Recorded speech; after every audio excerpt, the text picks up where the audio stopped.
Shalom e bem-vindos à Via Rápida Israel, uma frase do hebreu que significa amarás a Israel. Esperamos que vocês fiquem conosco durante os próximos 30 minutos, porque nosso professor Dr. Baruch vai compartilhar um estudo expositivo da Bíblia. Dr. Baruch é professor titular no Instituto Zera Avraham, com sede em Israel. Ainda que todas as aulas no Instituto são dadas em hebraico, o Dr. Baruch fica feliz em compartilhar este estudo semanal com dublagem em português. Para mais informações sobre nosso trabalho em Israel, visite nosso site amarasaisrael.org. Fiquem agora com o Dr. Baruch e a aula de hoje. A palavra de Deus é muito clara. A Escritura nos diz: não abandonem o congregar-se juntos. Isso significa que a vontade de Deus é essa: que não vivamos em uma espécie de ilha espiritual, distante dos demais, mas que andemos em comunhão e companheirismo, e devemos nos reunir com frequência, unidos, seja em uma casa ou em uma congregação ou em qualquer tipo de edifício. É importante que os crentes, com frequência, se reúnam para adorar, para ter companheirismo, para poder servir uns aos outros e ter um testemunho àqueles que não são parte da família de Deus. E, claro, para estudar a palavra de Deus. E quando estudamos a palavra de Deus, especialmente os ensinos de Yeshua, ou seja, de Jesus de Nazaré, aprendemos algo. Ele dá uma ênfase especial ao reino. Como já disse a vocês muitas vezes, se não damos essa mesma importância ao reino de Deus, não poderemos viver uma vida que agrade a Ele. Não poderemos viver de um modo que tenhamos uma perspectiva adequada para ver esse mundo. Ver esse mundo como Deus o vê. Uma pessoa com mentalidade de reino tem um ponto de vista muito distinto, uma perspectiva de Deus. Dito isso, peguem suas Bíblias e venham comigo ao livro de Mateus, capítulo 13. Evangelho segundo Mateus, capítulo 13.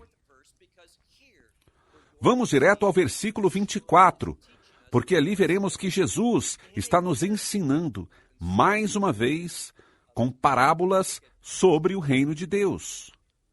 Vamos ler o versículo 24. Outra parábola lhes contou, dizendo: o reino dos céus é semelhante a um homem que semeia uma boa semente. E como faço com frequência, vou me deter a meditar na palavra boa.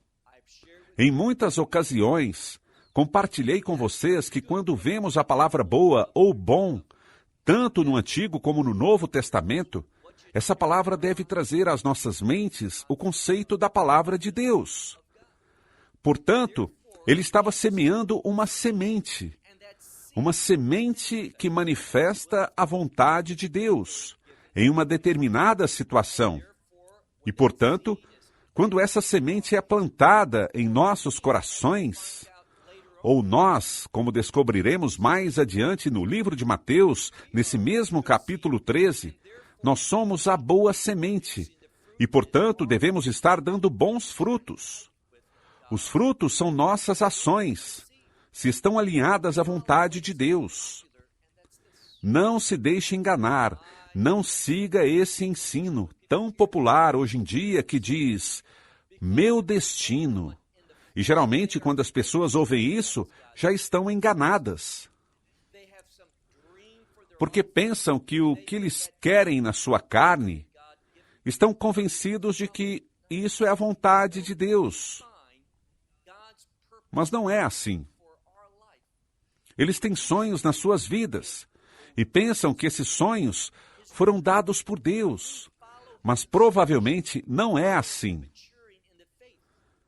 Nós descobrimos os propósitos de Deus, o plano para a nossa vida, geralmente, quando obedecemos a sua palavra, quando seguimos suas instruções e crescemos e amadurecemos na fé depois de um período significativo de tempo. É ali quando Deus começa a mostrar o seu plano para a nossa vida. Se é algo como, como eu queria isso, desde que tenho memória que esse seria meu destino, e agora que me volto a Deus, Ele me fará viver essa realidade. Você se enganou. Isso não é o que a palavra de Deus nos revela. Não é algo popular o que eu digo a vocês. E está bem. Deus nunca disse, e eu não conheço um mandamento na Bíblia que nos diz para sermos populares. Isso não está ali, mas sim diz, sejam fiéis, sejam obedientes, comprometam-se com a verdade. Isso é o que nós nos esforçamos a fazer. Por isso diz aqui, outra parábola disse diante deles, o reino dos céus é semelhante ao homem que semeia boas sementes no seu campo. E enquanto o homem dormia, o inimigo, especificamente seu inimigo, veio e semeou más ervas entre o trigo. Prestem muita atenção no que diz aqui. Encontramos algo, e é que enquanto essas pessoas são fiéis, realizam boas obras, tomam essa semente e a plantam, boa semente, a plantam no campo desse homem. Mas aqui está o problema. Enquanto eles descansavam durante a noite, no meio da escuridão, quem veio? Seu inimigo. Mas isso não é um caso isolado. Isso é o que acontece quando nós descansamos. Ali é quando o inimigo vem com as trevas, quando não estamos atentos, quando não temos uma atitude diligente, mas estamos descansando. Ali é onde o inimigo toma uma vantagem. Não há nada mal com o descansar, com o dormir, mas o inimigo se aproveitará de cada brecha e momento para cumprir seus propósitos. O inimigo será condenado, mas algo que podemos aprender dele é que ele é perseverante. Ele está comprometido. O problema é que está comprometido com o mal. Vejamos novamente a Escritura. Ele diz, enquanto o homem dormia, seu inimigo veio e semeou uma má erva no meio do trigo. E se foi. Uma espécie de situação de dar um golpe e correr. Assim é como o inimigo atua. Ele vem na escuridão, vem sem ser anunciado. Vem quando ninguém vê e nem espera. Causa um dano e com frequência não notamos o dano de imediato, mas um tempo depois, mais adiante no caminho, em uma semana, em um mês, em um ano, ou dentro de muitos anos. Ele plantou essa má semente, essas más ervas, e logo no futuro elas começaram a se manifestar e a brotar. Vejamos agora o versículo 26. E quando brotou a vegetação, também deu fruto. Então a boa semente está funcionando, se comportando tal como se esperava que fosse. Foi plantada em um bom terreno dentro do campo desse homem. O campo estava preparado, estava bem. A semente foi semeada e produziu fruto. Tudo isso está muito bem. Mas observem o que aconteceu. Brotou essa boa semente e produziu uma boa colheita. Mas vejam aqui o final do versículo 26. Mas também se manifestou a erva má. O que sabemos sobre isso? Ele está nos ensinando um princípio que não é difícil de discernir. É nosso fiel trabalho e o fruto que esse trabalho fiel produz, o que vai atrair a intervenção de Satanás. Veremos algo aqui, 2 vezes, e observaremos que já aconteceu uma vez. E em um momento o veremos de novo, que nessa parábola, Yeshua está falando sobre o inimigo. Quem é esse inimigo? Bem, já o nomeou anteriormente e o nomeará novamente mais adiante. Está falando sobre o diabo. Está falando sobre Satanás. Aprendamos uma verdade bíblica muito importante, e é que nós temos um inimigo. Recordem como disse, seu inimigo. Isso significa que você e eu temos um inimigo. E esse inimigo é primeiro e principalmente Satanás, um ser diabólico, o diabo. E esse é o problema. Serei muito honesto, porque você deve ouvir isso. Se você está em uma congregação, uma comunidade, uma assembleia, uma igreja local, e quem se encarrega dos principais ensinos, se ele virtualmente nunca menciona, nunca fala que haverá um dia de juízo, se nunca menciona que há um inimigo chamado Satanás, você tem que fugir dessa congregação, abandonar essa comunidade. Bem, talvez isso não seja algo de se dizer, mas será para o benefício de todos. Por quê? Devemos ser fiéis à palavra de Deus. Quando vemos os evangelhos, quando tocamos nos ensinos do nosso Senhor e Salvador, Yeshua HaMashiach, Jesus Cristo, vemos algo. Ele com frequência falava, com muita frequência, falava sobre o inimigo. Ele ensinou muito sobre o diabo, Satanás. Ele ensinou que existem espíritos imundos e atividades demoníacas. Mas se a tua igreja local nunca fala dessas coisas, esse líder não está ensinando a verdade. E a razão pela qual ele provavelmente não o faz é que ele pensará que essas coisas são talvez imaturas, que são histórias para crianças. O diabo, Satanás, tudo isso, vivemos em dias modernos.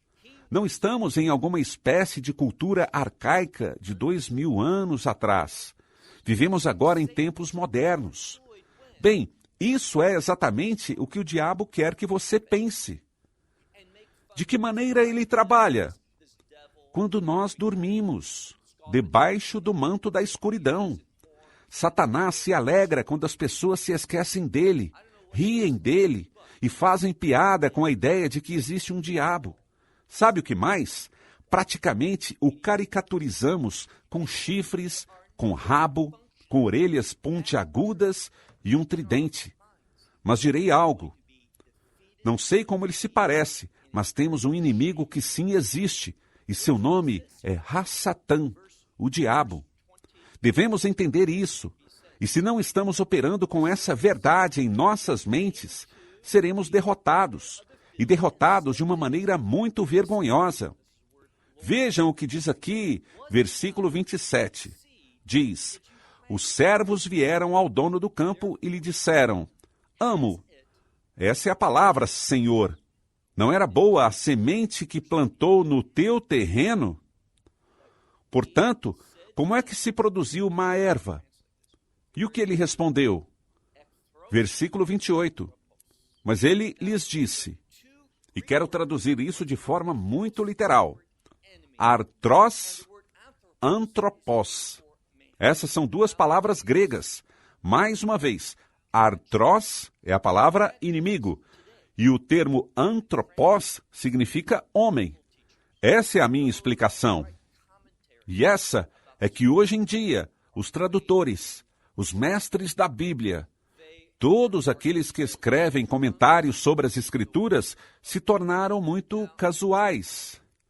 Eles são descuidados ao traduzir a palavra de Deus. Quando estudamos juntos, se estudamos o Novo Testamento, podemos ver aqui Amiusid, o Novo Testamento grego. E aqui temos duas palavras que significam um inimigo, um homem. E isso é o que eu fiz.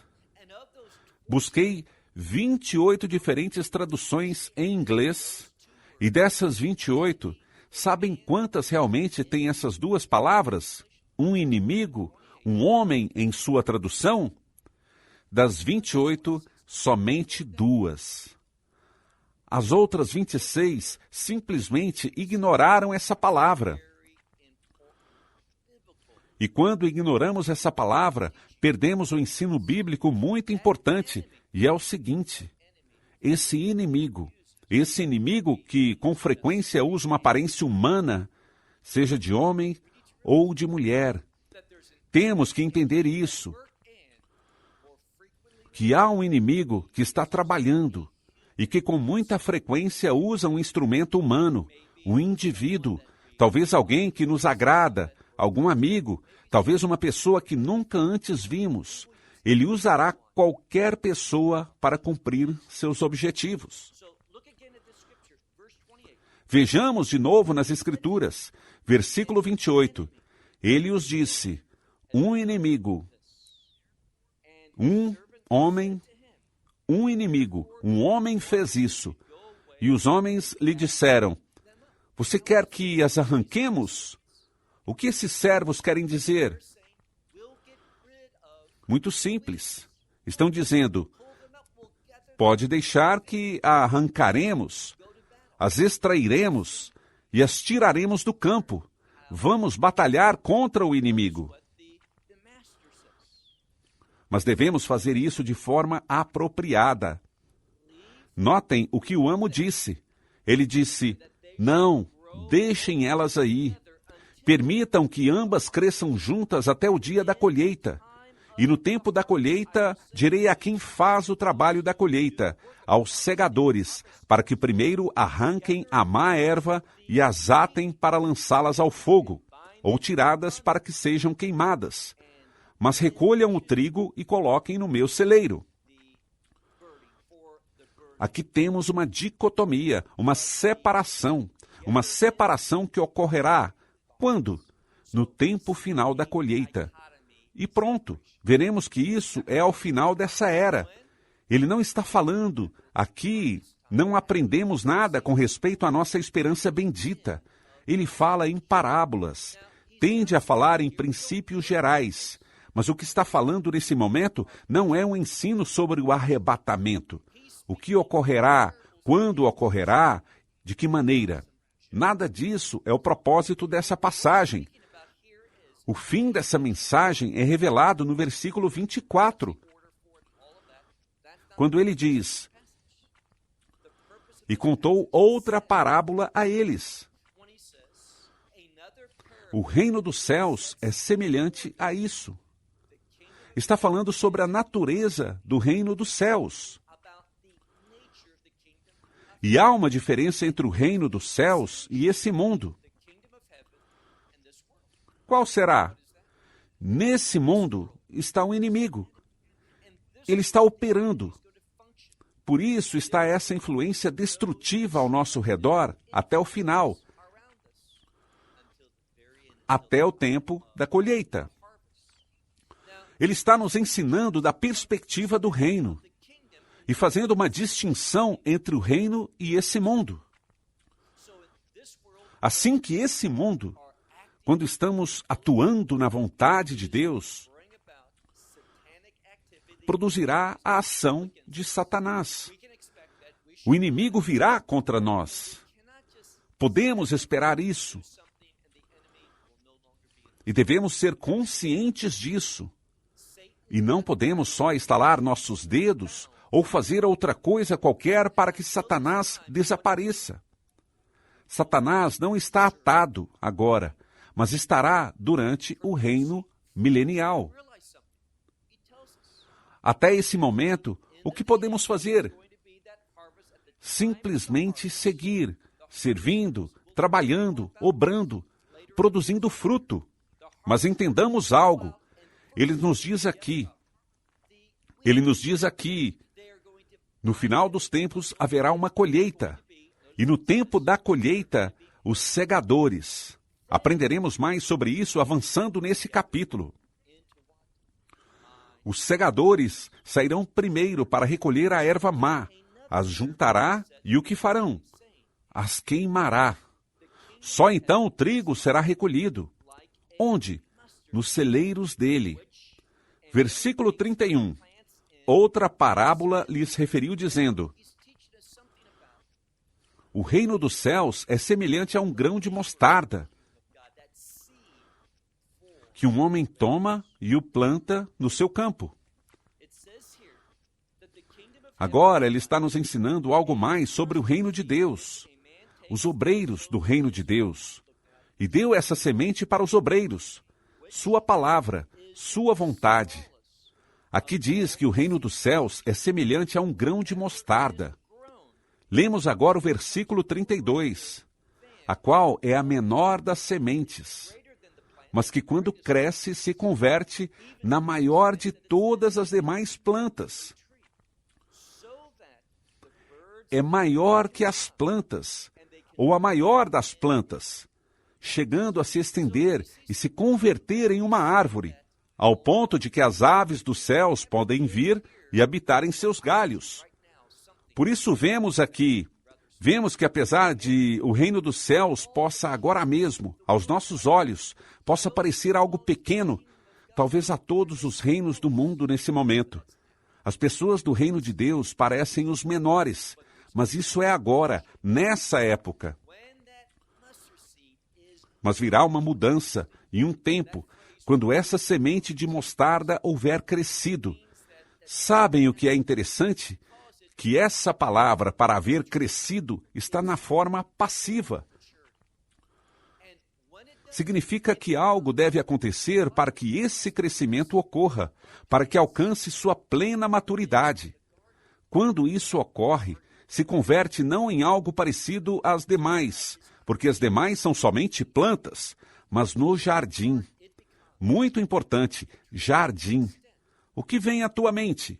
Os propósitos de Deus para a sua criação, como no jardim do Éden. Por isso diz aqui, mas que no jardim se converte na única árvore ao ponto de que as aves do céu podem pousar e habitar nela. Se converte num lugar de morada. Isso é o que devemos entender.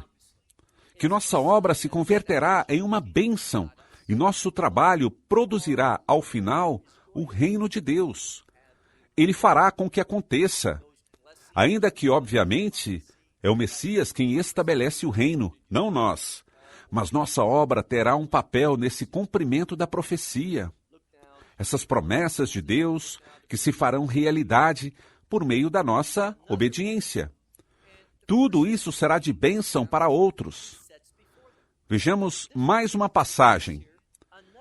Vemos o versículo 33, outra parábola. E as primeiras duas que vimos até agora, ele disse diante dele. Mas aqui é diferente. Diz aqui, outra parábola. Versículo 33, estava dizendo a eles, não falei que disse diante deles, mas que contava a eles. E diz, o reino dos céus é semelhante ao fermento, que uma mulher toma e a esconde em 3 medidas de farinha. Os números são importantes. O 3 tem o propósito de revelar algo. O 3 manifesta algo. E aqui veremos que esse fermento, bem, nesse contexto, o fermento, ele produz uma mudança. Quando está trabalhando inicialmente, não vemos nenhum efeito. De fato, e aqui está o problema. Há pessoas que ouvem que quando vem o Messias, ele vem, ele voltará. Estou falando de sua segunda vinda, colocando todo o tema do arrebatamento de um lado. Eu creio no arrebatamento, mas agora não estamos falando disso. Falamos sobre o estabelecimento do reino, quando o Messias regressar pela segunda vez, no final dessa era, não pela igreja, não a nos tirar desse mundo, antes de que caia a ira. Estamos falando da segunda vinda para o estabelecimento do reino. E o que sabemos aqui é que muitas pessoas vão debochar de toda essa ideia. A Escritura nos adverte sobre isso. Haverá burladores que gozarão em dizer que o mundo está hoje como estava há 20 anos, há 100 anos, há 1000 anos. As gerações vêm e vão, mas tudo é basicamente o mesmo. Falso. Se você coloca fermento na farinha, inicialmente não se vê o que ele está fazendo, mas logo verá. Produzirá uma mudança. É o que diz aqui nessa passagem. Vejamos novamente o versículo 33. O reino dos céus é como um fermento que uma mulher tomou e escondeu em 3 medidas de farinha, até que tudo foi o quê?